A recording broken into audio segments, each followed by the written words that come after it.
আমি এখন দাঁড়িয়ে আছি নেত্রকোনা কুরপার এলাকার মাজুমির ফিলিং স্টেশন।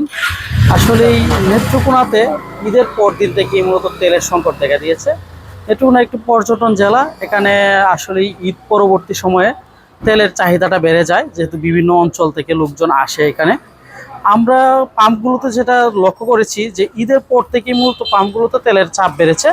তবে পাম্প কর্তৃপক্ষ যারা আছে তারা যেটি বলছে যে আসলেই তাদের প্রতি বছর যে চাহিদা ছিল বা প্রতি সপ্তাহে যে চাহিদা, ডিপো থেকে এতটুকু তেলেই সংগ্রহ করছে।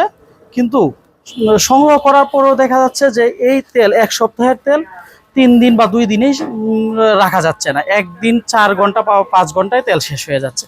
আমরা প্রশাসনের সাথে কথা বলেছিলাম, প্রশাসন আমাদেরকে যেটি জানিয়েছে যে ইতিমধ্যে নেত্রকোনার 18টি ফিলিং স্টেশনে ট্যাগ অফিসার নিয়োগ করা হয়েছে। ট্যাগ অফিসারের মাধ্যমে তারা তেল সরবরাহ এবং অবৈধ যাতে মজুত না হয় সেদিকে লক্ষ্য করছে, এবং প্রশাসন মাঠে কাজ করছে। ইতিমধ্যে মোবাইল কোর্টের মাধ্যমে বিভিন্ন অভিযান পরিচালনা করছে। অভিযানের মাধ্যমে অবৈধ মজুত যাতে না হয় এদিকে লক্ষ্য রাখা হচ্ছে।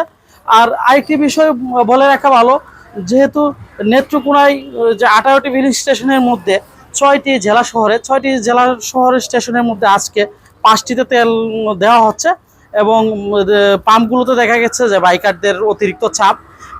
পাম্পগুলোতে আরেকটা বিষয় যেটি লক্ষ্য করছে সাধারণ লোকজন এবং পাম্প কর্তৃপক্ষ, যে তেল থাকা সত্ত্বেও অনেকেই তেল নিতে আসছে, যেটার কারণে আসলে চাহিদা বেড়ে যাচ্ছে।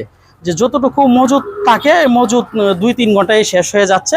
তবে তেলের সংকট কবে নাগাদ শেষ হবে প্রশাসন বা পাম্প কর্তৃপক্ষ কেউ এটি বলতে পারছে না।